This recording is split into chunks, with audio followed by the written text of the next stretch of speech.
Então, fala turma do 8º ano, tudo beleza com vocês?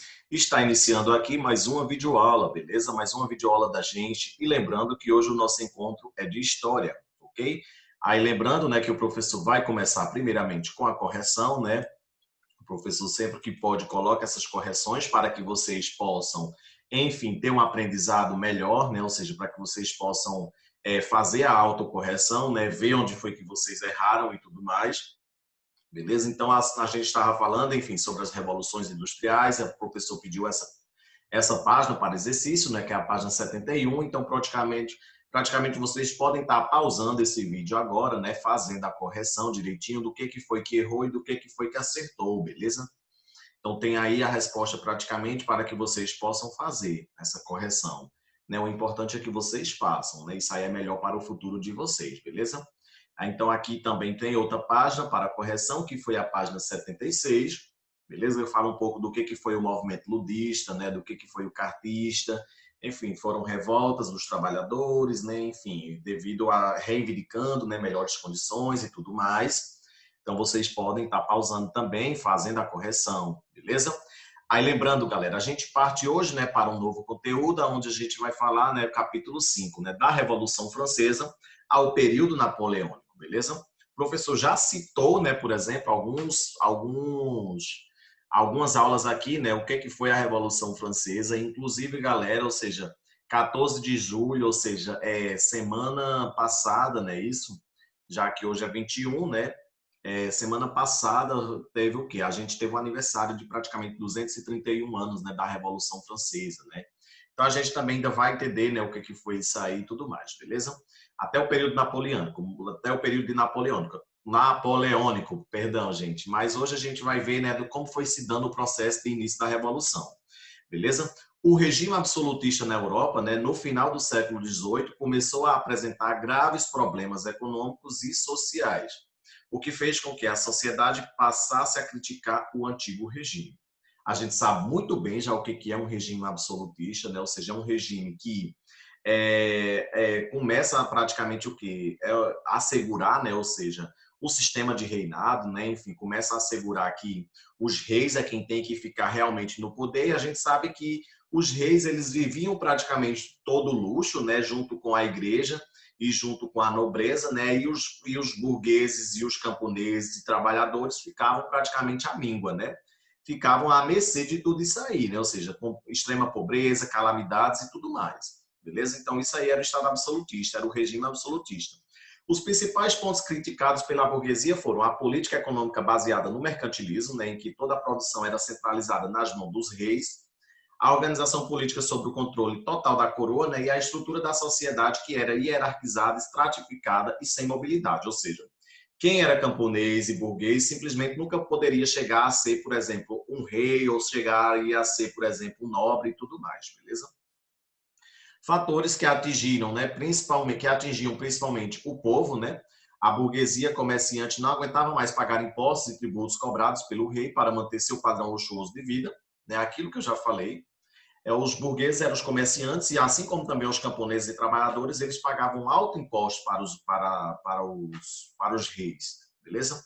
A organização social francesa apresentava uma grande desigualdade, lógico, né? Diante de tudo isso aí, os direitos e privilégios ficavam nas mãos de uma minoria da população, enquanto que o povo e a própria burguesia sustentavam o trabalho com trabalhos e impostos à coroa francesa. Né? A sociedade na França se apresentava dividida em três camadas. Né? O primeiro estado, o segundo estado e o terceiro estado. O primeiro estado era a menor parcela da população, menos de 1%, né, que era formado pelo clero, né, que dividia em alto clero, né, de origem nobre, e baixo clero, de origem burguesa, de acordo com a sua origem. Né? A igreja demonstrava bem sua força e influência junto à coroa francesa, justamente por compor o topo da divisão social, né, mostrando que o Estado francês dependia bastante da força da Igreja Católica. O segundo Estado, né, faziam parte dessa camada social, os que viviam das regalias mantidas pela coroa francesa. Eram cerca de 1,5% da população, incluíam três segmentos, né, a família do rei, os que tinham títulos, né, e os aristocratas, né, ou seja, donos das terras e das produções agrícolas. A nobreza judiciária, que eram os juízes, beleza? Então, a gente tem aí, ou seja, a formação desses três estados, né? O terceiro estado, né, era formado por todos aqueles que não tinham direito, apenas deveres, né? Eram os comerciantes, os camponeses e os sans-culottes, né, que representavam os artesãos e proletários do Estado francês, ok? Toda a sustentação da coroa, do clero e da nobreza era tida do terceiro estado, através da força de produção dos trabalhadores e dos impostos cobrados pelos burgueses. Bem distribuída, né, ou seja, muito organizado, né, ou seja, o terceiro estado acabava praticamente sustentando toda a regalia que vinha diante da nobreza do clero, né, e praticamente do rei, né, ou seja, só quem sustentava praticamente todo esse luxo aí, esse aspecto de vida aí luxuoso, né, era o terceiro estado. Então a gente tem praticamente, né, ou seja, essa ilustração que mostra mais exemplificado, né, do que era essa divisão, ou seja, ó, do que era essa organização social. 1% representado pelo Estado, pelo primeiro Estado, que era o clero, assim também como 2% pelo Estado, que era a nobreza, né? Terras, cargos, prestígios, privilégios e isenção fiscal. O terceiro estado, que era a maioria, que eram os pobres, enfim, que eram os comerciantes, que era a burguesia, né, ficavam praticamente com essas obrigações, né, de estarem à submissão dos de cima e a pagar impostos para sustentar todos os demais. A sociedade francesa, durante a monarquia absolutista, se organizava em 3 camadas, né, o clero, a nobreza e a burguesia e o povo. Esse modelo social, né, rígido, né, e dividido em camadas hierarquizadas, começou a ser contestado, né, pelo terceiro estado. A população não aguentava mais, principalmente pela burguesia comerciante, cansada de pagar pesados impostos à coroa francesa. Associada a isso, né, houve uma grave crise econômica no final do século XVIII, devido à perda de várias colheitas que decorrentes de um período de muito frio. Cerca de 80% da produção econômica na França era da agricultura. Muitos camponeses migraram para as cidades, passando a trabalhar nas fábricas, onde as coisas não mudaram, né? Ou seja, sendo muito explorados e passando fome. Isso começou a gerar revoltas que, ao lado da burguesia comerciante, provocaram impactos profundos ao regime absolutista francês. As ideias políticas e econômicas dos iluministas, né, como o próprio liberalismo econômico e a laicização, né, levaram o terceiro estado a pressionar ainda mais a coroa francesa, reivindicando direitos políticos, né, condições de trabalho e qualidade de vida. Lembra, galera, ó, as ideias políticas e econômicas dos iluministas, que a gente já estudou o que é o iluminismo, né, e o iluminismo ele falava o quê?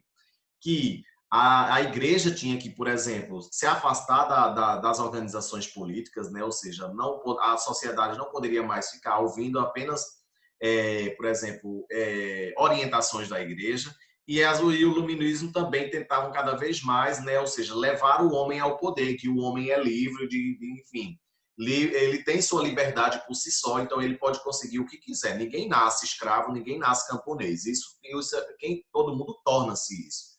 Então, a gente já estudou o iluminismo, né, os iluministas, a gente sabe basicamente de tudo isso aí, beleza? Então, aí, ou seja, a gente sabe muito bem que os iluminismos, né, os iluministas, eles influenciaram bastante, né, a Revolução Francesa, que, ou seja, foi quando, por exemplo, esses camponeses, juntos com a burguesia, começaram a cansar e foram derrubar o Estado absolutista, derrubar o sistema de reinado, a monarquia. Beleza? Porém, isso é assunto para os nossos próximos encontros, onde a gente vai encerrar como foi que foi essa tomada, né? Ou seja, dos povos que estavam cansados de pagar altos impostos, de passar fome e tudo mais, né? Então, a gente fica para a próxima aula falar de como foi essa tomada, né? Ou seja, dos povos para, enfim, fazerem a Revolução Francesa e lutar por liberdade, igualdade e fraternidade. É isso? Que era assim que era o lema e o objetivo dessa revolução, né? Liberté, igualité, fraternité, liberdade, igualdade e fraternidade entre todas as camadas da sociedade, beleza? A gente vai também falar um pouco da era napoleônica, né, do que foi Napoleão Bonaparte. Então, né, para encerrar essa videoaula, fica aí, por exemplo, as páginas 88 e 89, né, responder essas questões aí, né, e vocês já sabem o procedimento, tá bom, galera? Vocês podem enviar pelo meu e-mail, né, ou pelo WhatsApp. A preferência é pelo e-mail, tá bom, gente? Tchau, gente. Essa foi a nossa videoaula de hoje. Espero que vocês tenham gostado. Tchau.